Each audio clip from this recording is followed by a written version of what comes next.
Welcome to Future Learners, the show designed to empower students, parents, and educators. Join us as we explore the ever-evolving landscape of schooling, learning, and what it takes to succeed in today's world. This episode is brought to you by Euka Future Learning, Australia's largest online, full-time education provider for pre-K through 12 students seeking a flexible, relevant, and meaningful education. Visit euka.edu.au today.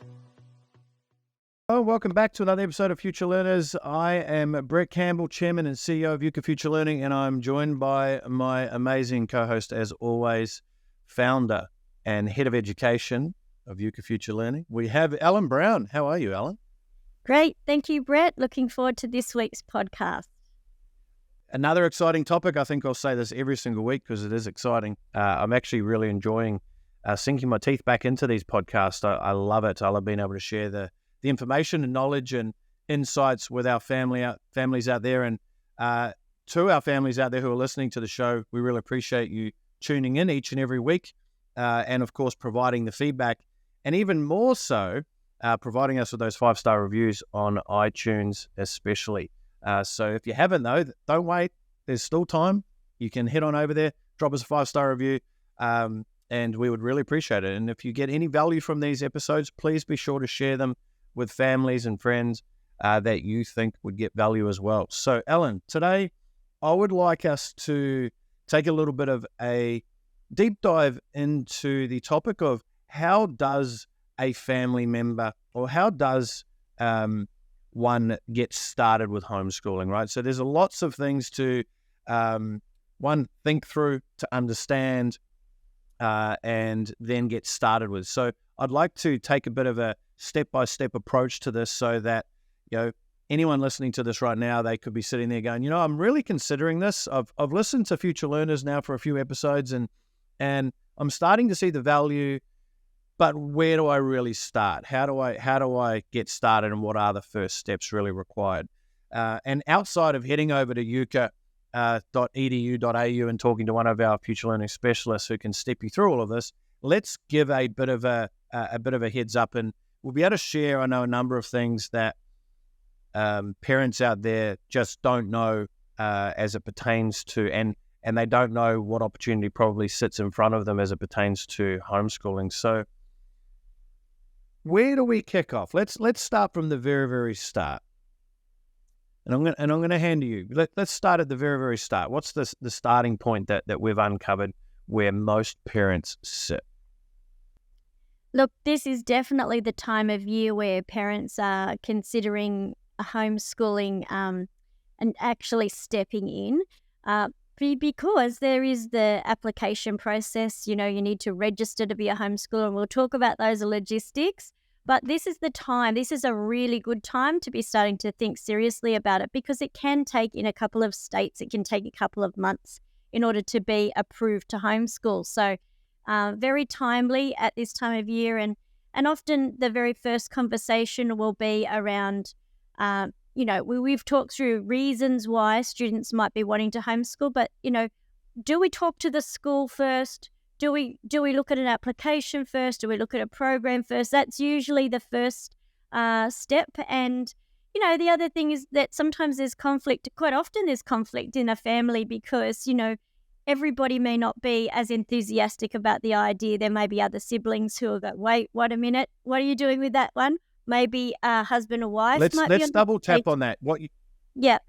Let's double tap on that piece there that you said, because I think that's the best starting spot for anyone, right? Is alignment within said family. So quite often we will, and whether it's homeschooling or anything in particular, if there's not alignment within the parents, then it's going to be a very rocky road to even embark on getting started anything with, right? So, I've got another life in the health and fitness space. So, I was a fitness trainer for over 10 years, and quite often I would ask, do you have the support of your family or your partner as you embark on this journey? And quite often it was like, no, my partner doesn't want me to come here.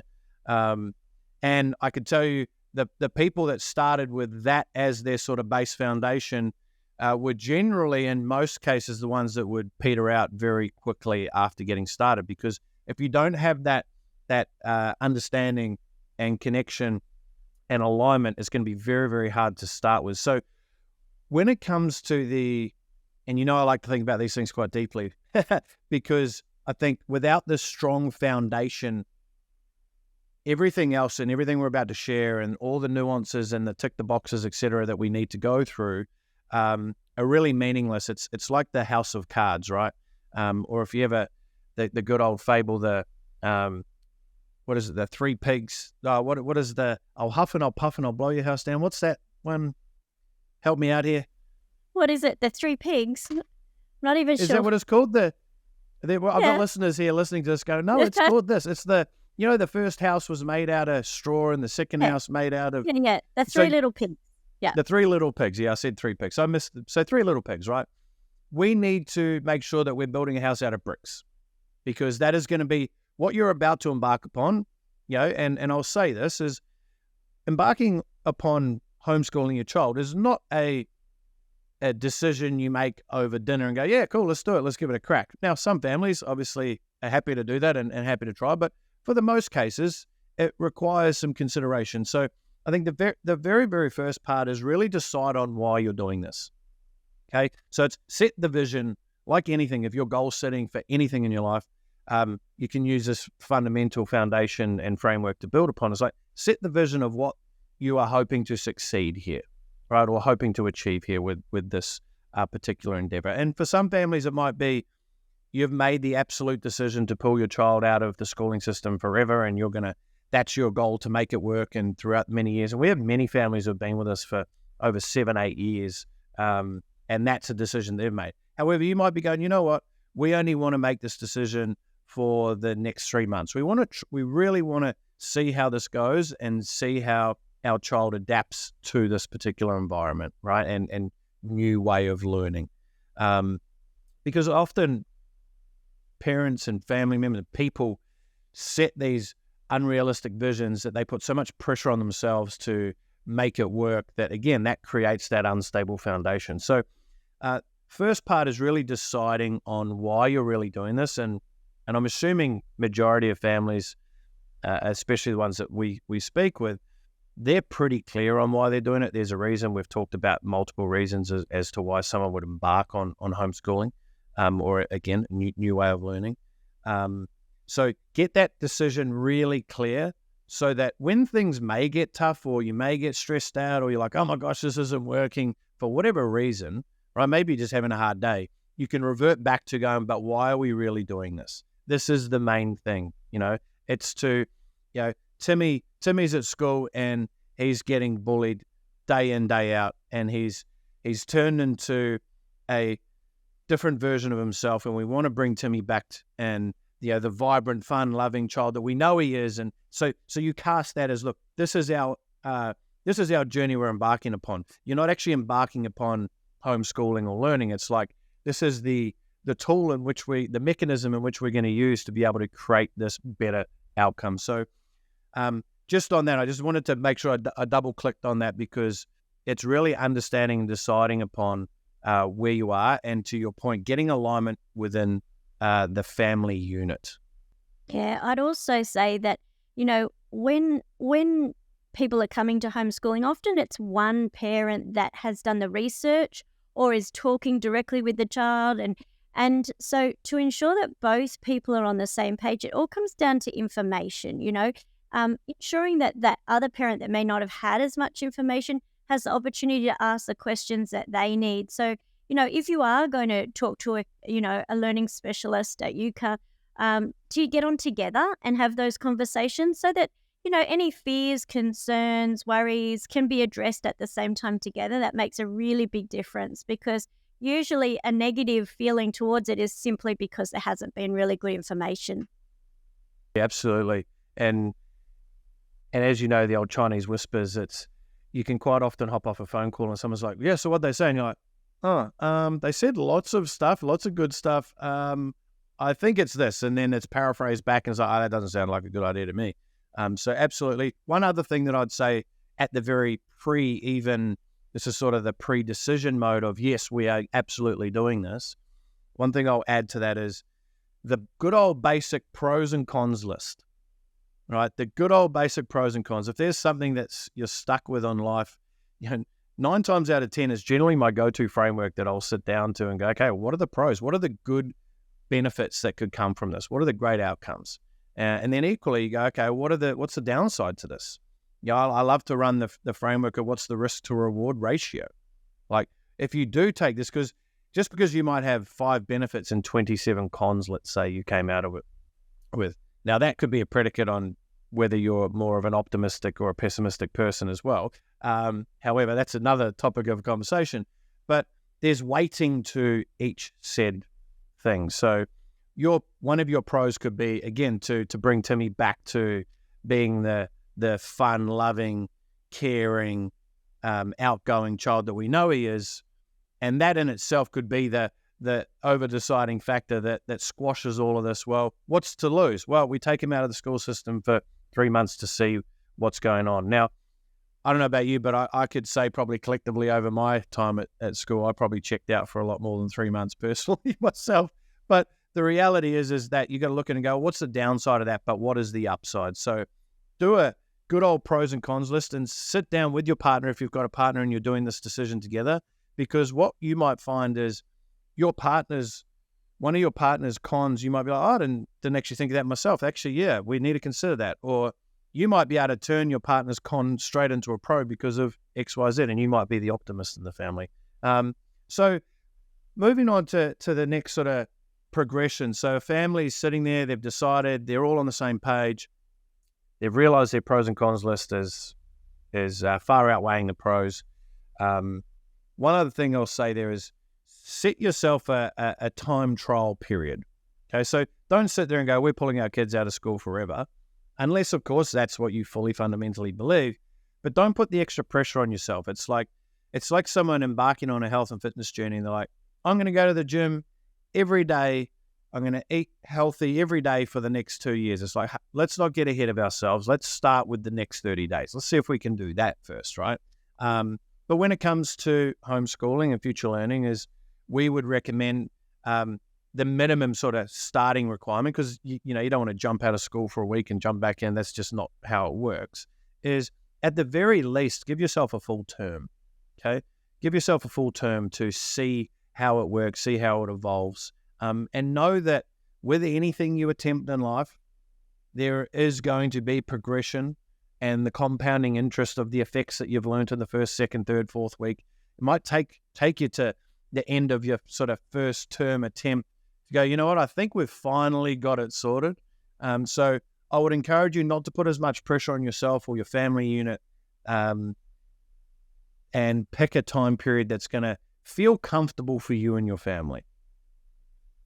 What do we do next, Alan? What's the family then consider outside of going to euka.edu.au and checking us out? What's the other considerations they need to do with it as it pertains to homeschooling itself in Australia per se?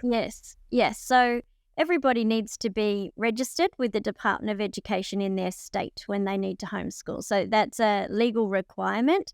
And it can be a little bit confusing for a parent to say, well, do I do that? Or do I let the school know first? Or do I get my program first? Those kind of logistics can be really tricky.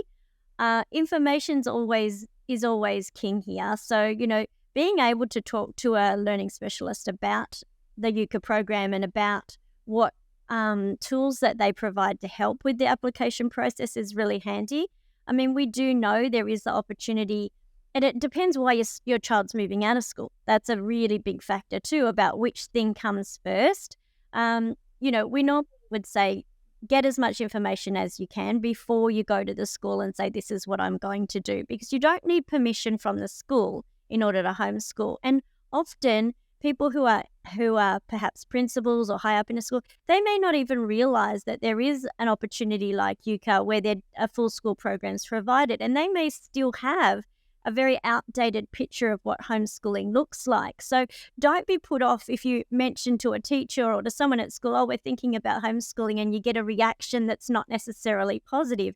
It can simply be because they don't have good information themselves about what's even possible out there with homeschooling. So first, getting the information for your state would be interesting and important, but then before you get overwhelmed, always go to the source of, go to Euka and talk to the professionals there who can say, okay, this is what you're going to have to do in your state. They already know each state and the requirements, so you can sort of have that peace of mind. What's an example? Give us an example there that we can share. So let's say okay. Tim and Sarah have decided to homeschool Timmy, and they're going, you know what, we want to pull Timmy up for this next year, and we're going to give it a red hot go. And we're from Sydney, New South Wales. Is this Timmy who has been bullied all the time? Is this the same Timmy you were just mentioning a minute ago? Yeah, unfortunately, Timmy's running school a little bit tough at the moment. Sure. Well, look, by the time the parents got to the point of saying, I think homeschooling will be the good option, they will have already spoken to the school and put strategies in place and, tried a whole heap of different things. There's a limited number of things that a school can do because, that is the way the school is set up. And if you've said, okay, it isn't going to work, we've tried, it's not going to work, we're going to homeschool, it's going to be best for Timmy at this point anyway, then the next thing to do is to say, okay, we'll hop onto the Department of Education website and look at application to homeschool. So you'll look at that and you'll go, oh, okay, it's asking for educational programs and, and it's using a lot of jargon that can sort of feel quite overwhelming. You jump on and talk to a specialist at Euka and say, look, we're in New South Wales, this is what's happening. Now, if Timmy is at the point where he can't go back to school tomorrow, he's distressed, he's distraught, even though the department says, you've got to have a certain amount of time before you can apply, like before you're approved to homeschool, nobody would ever expect you to drag a child who is stressed and upset and having a real situation back into the school system. So there's a number of things you can do there. You can go to a doctor and get a certificate to say that they can't be at school for a certain amount of time while you're waiting for your application to go through. Mental health professional can give you the same kind of thing. Even a principal, there's great principals out there who recognize that school is not the best place for everyone, and they can give a family an exemption. And that means that Timmy's still enrolled in the school legally, but he's not expected to be there. And that a good principal like that will say, not a problem, send us your program that you're going to be working on with Timmy so that we're aware while you're waiting for your approval. So that's like the ultimate. It's not necessarily common, but that's the ultimate. So they can give you an exemption for up to 12 months. A principal's able to do that. But if it was my child or your child and they were in that kind of distressed state, then getting a mental health professional doctor to sign off while you can't be there, jump straight onto a specialist at Euka and get the program, even though you're not approved yet. Now, that seems a bit strange to jump straight in because Timmy's stressed, but one of the things that we have seen is that kids that have been in a really stressful situation at school and then all of a sudden they're plonked at home, there's a huge empty hole in that day, and giving them that time to think, oh, well, they just need to have that time to unwind. Well, there's a certain amount of time, but they also will start to feel as though I'm falling behind, I'm different, something's, I'll spend that time on the computer instead, depending on the age. So getting a program organized and saying, this is what we're going to be working on, and start having a bit of a plan, a positive plan to be able to start on, gives them some structure, which they're going to need because it is a shock to the system when all of a sudden you're not there. Yeah, and that's a perfect example of there are multiple reasons and multiple ways and circumstances as to how a family would start with homeschooling, and the easiest way to summarize all of that is that depending on which way your situation steers you towards, there is a way to be able to help and assist and get started with that. So again, to Ellen's point, is really making sure that you do a little bit of research, or if you don't want to get on the website and do the research, that's what our team are there for anyhow, to be able to help step through that. So let's move on from families now considered we're going to do homeschooling. They've jumped on, they've had a bit of a research, and it says, yeah, you need a curriculum, right? Or you need, what's your child going to be learning? Like, what does a parent do then? Well, I mean, obviously there's lots of options. You can write your own program, or you can use a program like ours that's already prepared for you. And that's been done by teachers. So it puts a lot of pressure on yourself if you're going to actually create your own program, because you want the best for your child. You want to make sure that they're not falling behind in any areas that they don't particularly love, as well as giving them lots of opportunities. Now, I have found as a parent that's homeschooling, my greatest gift is in the areas that I really love.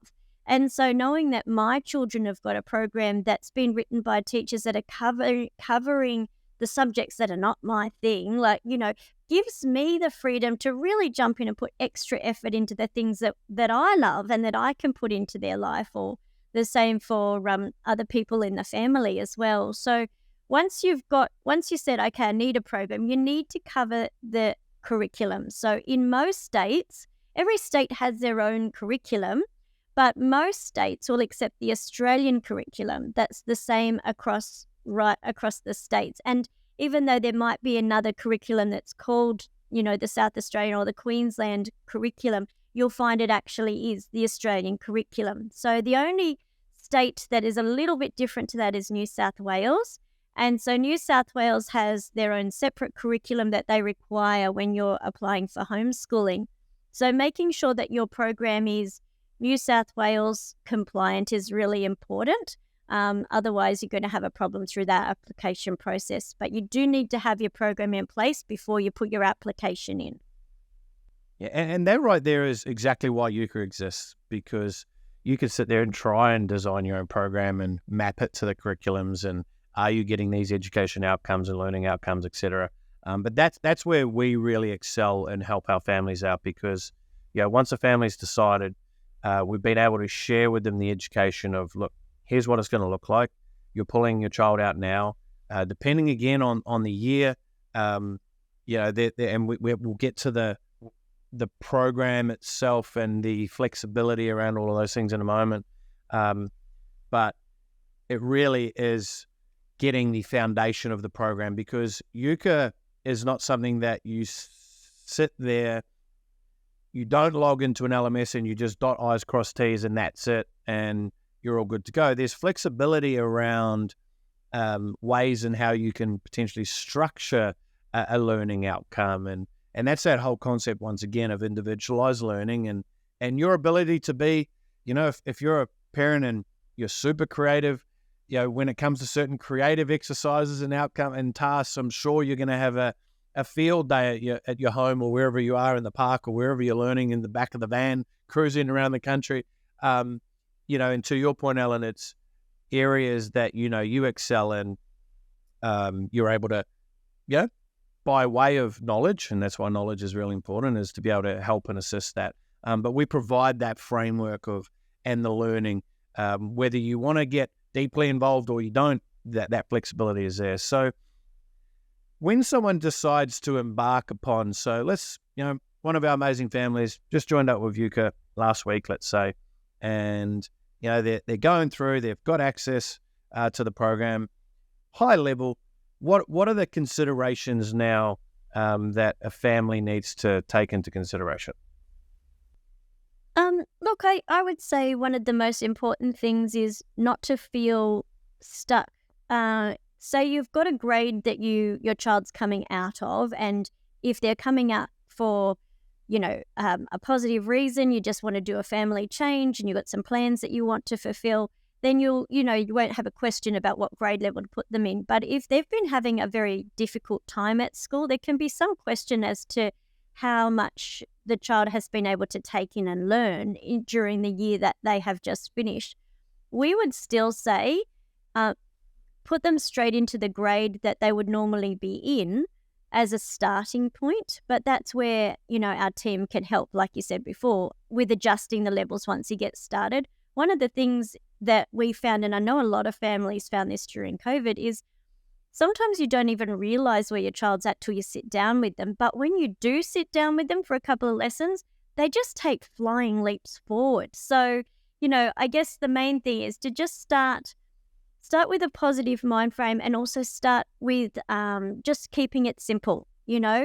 making sure that you don't make things too complicated, and understanding that you don't have to be the teacher.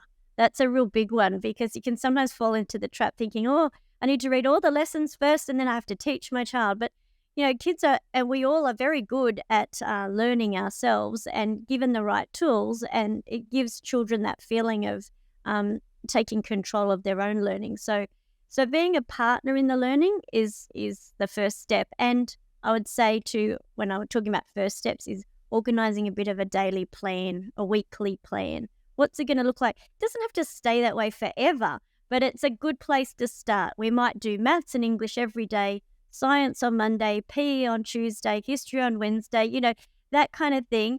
And, you'll find your pace. It's just like having your first baby, you find your pace. You'll find what works best for you, and not the advice that everyone else gives you necessarily. So, yeah. You touch on some really good things there, and I definitely want to save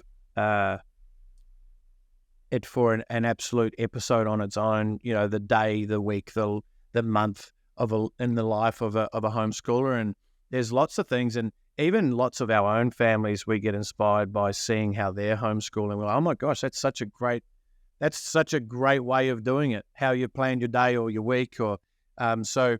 And again, this comes back to that level of flexibility. And if you're a person, and I've got a handful of friends like this, but if you are a person that you need absolute structure and you need certainty around your week, by absolute means, you set the routine that works. But what you'll quickly need to understand is what routine really works for your child, because this is all about how do we get our children to flourish in our learning, and not just box them back into a system like this, said schooling system where 9 to 5, you got your recess at 10 a.m., you got lunch at 12, you got to be back here, you got to learn this, and this. It's like we want to try and obviously break free from those shackles the best we possibly can. So I want to be able to do an entire episode around that, because there's lots of really cool things that people can implement into their daily lives. So to sort of wrap this topic up, what are some other things off the top of your head that you think are really useful, and whether it's a mindset or whether it's people to talk to, or whether it's in form of regulation, etc. What other things do you think parents need to consider prior to embarking upon, a new way of learning? Look, talking to people can be really helpful, but like that analogy I had a minute ago about having your first child, if you remember back how many people gave you advice, and and some of that advice was helpful. Take the bits that are helpful, but I think it's about really giving yourself a bit of a break when you step into this new style of learning. You're not going to get it right straight away. You'll have a week and you'll go, that was a bit of a bomb. How can I adapt that next week? Or we went off track completely, or we didn't get things finished. There is no, there's no right. I guess that's the first really great thing. There's no perfect homeschooling. It's just about saying, well, what can I improve next week that, I didn't do this week, or we can do, and talk to your child about that. But just giving yourself the permission to start seeing it as, just like every day at home, things just don't always go according to plan. So I'd watch out for that feeling of, if you're talking to parents that have been homeschooling for a while and you go to their house and everything's neat and tidy and all their books are in a row and their folders and everything, just don't fall into the trap of comparison, because they've got different children and they've been doing it a long time, and, they've worked out what works for them, and realize that you'll work out the perfect right for you and your family. So being very careful about what advice you take from other people, or what your expectations are upon yourself and your child. That's probably a big one. Yeah, I think it's the major consideration, because we live in a society where we've been programmed in sorts, so we've allowed ourselves to be programmed in many ways to be the thief of comparison, and always comparing ourselves to what we potentially may deem as, that's the perfect outcome. But and even in my own small family right now, you often hear, and I'll be speaking with Emily, And she go, oh, my friend says this and this and this. I said, yeah, but we're also not your friend's life either. And we also don't, like, you can't cherry pick things and then go, oh, that's exactly, because they do this, then we should do that. It's like, yeah, but they do this, but they also do this, and this, which actually amplifies that end outcome, if that makes sense. So try not to be the thief of comparison and compare yourself to everyone else, because it ultimately does come down to the success of your own family unit. And this is where it really ties back to, and I'll loop this right back to the very start of really deciding why you're doing this, and then setting up that pros and cons list, and then even further is sort of the cherry on top. And this is a question I always ask myself when I embark on anything new, is what does success look like here? Like, what are we actually aiming to achieve? Like, and if you don't set what success looks like at the very start, your measure of success, the measuring stick, is going to move and grow and evolve as you start getting more and more into said routine and new way of doing something, right? So really be clear, because when you set that, like what success looks like, and it might be, you know what, I just want to feel that my child is happier every day. And they actually tell me that, you know, Mum, Dad, I really enjoy doing this, or I feel so much better. Like, maybe that is your definition of success in that first sort of 3-month window.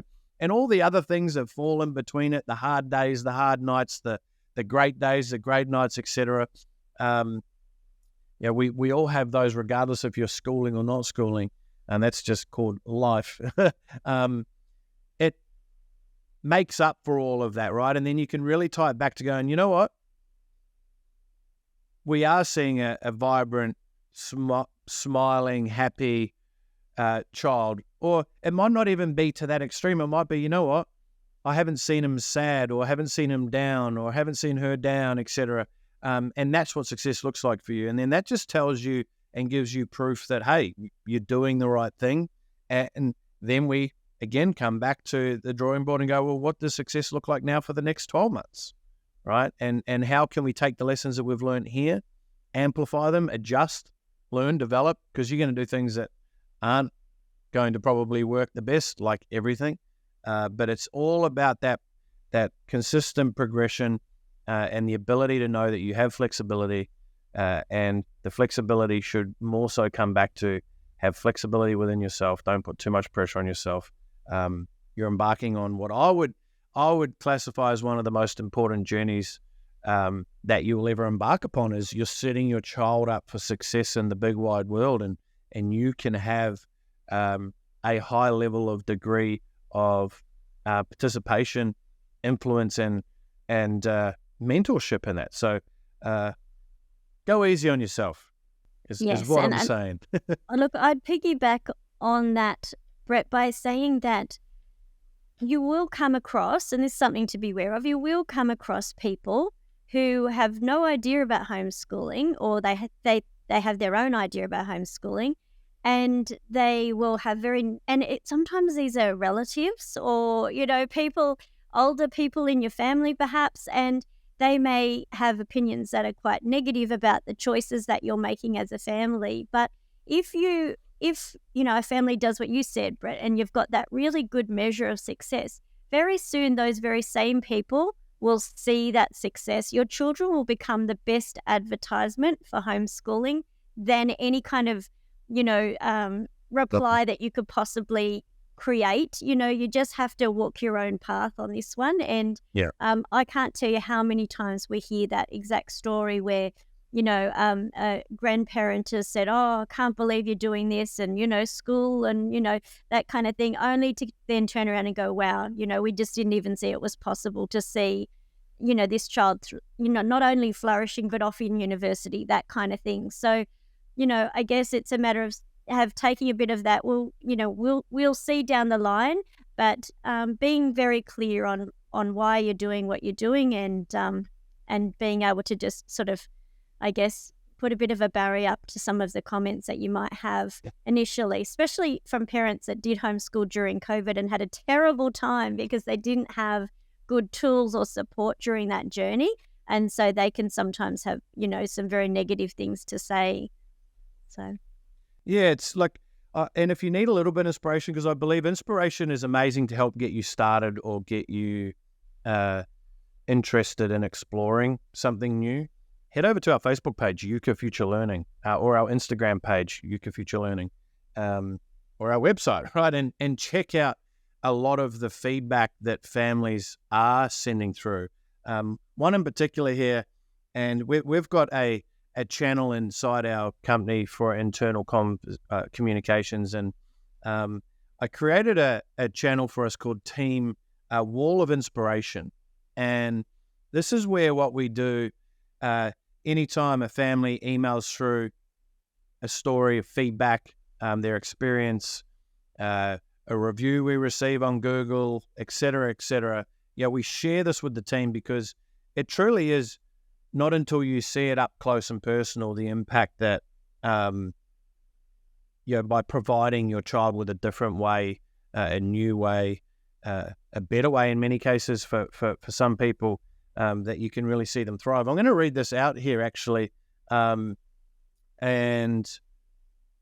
it says, "Hey Euka team, I was wondering whether you'd like us to share this story on how Euka's helped us. Our daughter Elisa had been doing distance education and found the workload way too much that she didn't have any time to pursue her passions, which is story writing, illustration, and music. She was becoming quite depressed. We turned to Euka for help, and she started to thrive. It was much more flexible options for us all, and we could all enjoy life again. Elisa was then able to find time to pursue more of her own interests." And this is the cool part, right? "This year, she's managed to self-publish her first of a series of superhero novels for teens. It has been her dream to write and illustrate books, and we wanted to let you know how much we appreciate your role in helping that happen. For your interest, her website is," and I'm going to give her a plug here, please go over and support Elisa. The website is absuperheroes.com. You know what I'm going to do? I'm going to go over there right now, and I'm going to, hopefully they've got a shopping cart and I can buy her book. I'm going to go and buy her adventure series. How cool is that? Like that gives me goosebumps reading that. There you go. I'm going to buy it right now. Okay, I'll do that after. See, I get distracted. I'm in a shopping cart and I'm going through. So, again,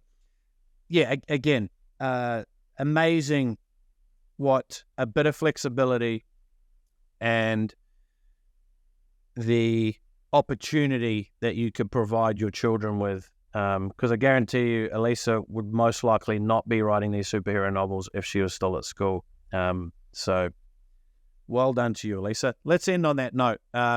A really great way to finish this episode. Once again, appreciate each and every one of you listening. Please, if you get value from these episodes, please share them with someone that you know, and make sure you like, subscribe, do all of those thumbs ups that you can, and we will see you on the next episode. See you later.